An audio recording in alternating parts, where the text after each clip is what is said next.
আওয়ামী লীগ এবং বিএনপির হাতে পায়ে শেকল পরালে জামাত এনসিপির জন্য ভালো হয়।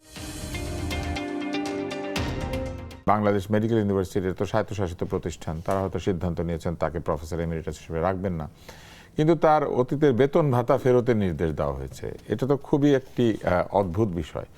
আপনার এই বিষয়ে কি কোনো মন্তব্য আছে? নিশ্চয়ই। দেখুন, যে প্রতিহিংসার যে রাজনীতিতে আমরা অভ্যস্ত হয়ে যাচ্ছি, একজন বরেণ্য চিকিৎসক, আমি দেখছিলাম সংবাদ মাধ্যমে যে তিনি বলছেন যে আমার 50 বছরের পেশাগত অভিজ্ঞতা, আমার ছাত্ররাই এখন অনেকে অধ্যাপক, তো আমাকে এইভাবে অসম্মানিত করার কারণ মেডিকেল বিশ্ববিদ্যালয়ে তো তার ছাত্ররা আছে, তার কলিগরা আছে, বা তার সঙ্গে যারা কাজ করেছে এমন জুনিয়ররা আছে।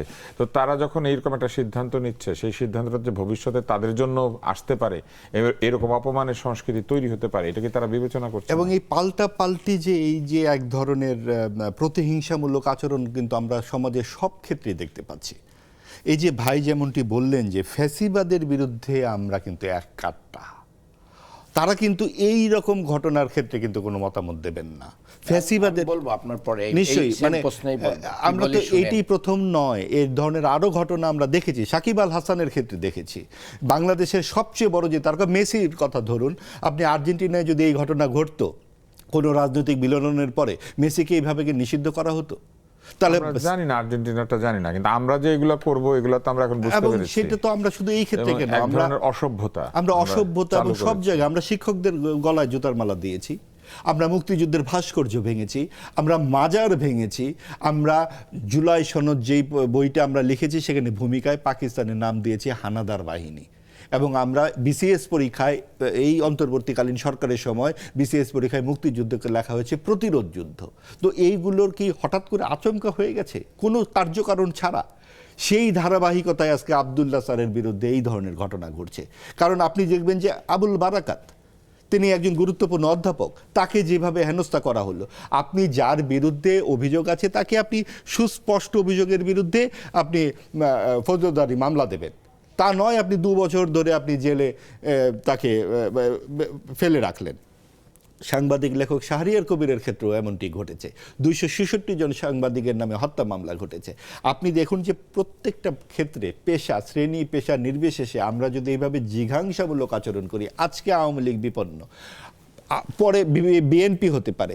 যেমন আগে বিএনপির এই যে 12 বছর বা 15 বছর, তখন বিএনপির নামে হরে ধরে মামলা দেওয়া হয়নি, এবং আগামী 12 বছর বা 15 বছর আওয়ামী লীগের নামে হরে ধরে মামলা দেওয়া হবে।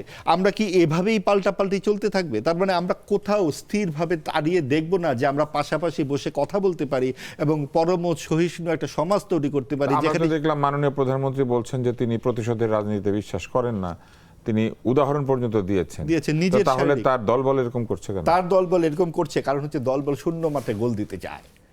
কারণ তার বিএনপি তো শূন্য মাঠে গোল দিতে চায় না, কারণ বিএনপি এর আগে আওয়ামী লীগকে পরাজিত করে 2বার ক্ষমতা এসছে প্রকৃত নির্বাচনে, 91-তে একবার, আর একবার হচ্ছে 2000 সরকার মাঠ শূন্য করতে চেয়েছিল। অন্তর্বর্তীকালীন সরকার অবশ্যই মাঠ শূন্য করতে চেয়েছে, শুধু চায়নি, তারা সেটা কার্যত করেছে। আপনি বিশ্ববিদ্যালয়ের উপাচার্যগুলোতে দেখুন, সমস্ত জামাতপন্থী শিক্ষকদেরকে, সেটা তো এখন বদল হয়ে এখন বিএনপি পন্থী। তাই তো হবে, কারণ যা করা হয়েছিল সেটা পরিবর্তন হয়ে বিএনপি সেটা করেছে। কারণ আমাদের বদলাচ্ছে ভালো কোনটা, তাহলে কি কিছু বদলালো? এইটুকু বদলালো, যা এখন যেটা করা হয়েছে সেটা 2/3 ভোটে নির্বাচিত সরকার করেছে। আর আগে একটা অনির্বাচিত সরকার করেছিল, যেই অনির্বাচিত সরকার জুলাই সনদের নামে রাজনৈতিক দলের হাতে পায়ে শেকল পরিয়ে দেবার চেষ্টা করছে, এবং সেটা আবার জামাত দাবি করছে ওই শেকলই পরাতে হবে, কারণ আওয়ামী লীগ এবং বিএনপির হাতে পায়ে শেকল পরালে জামাত এনসিপির জন্য ভালো হয়।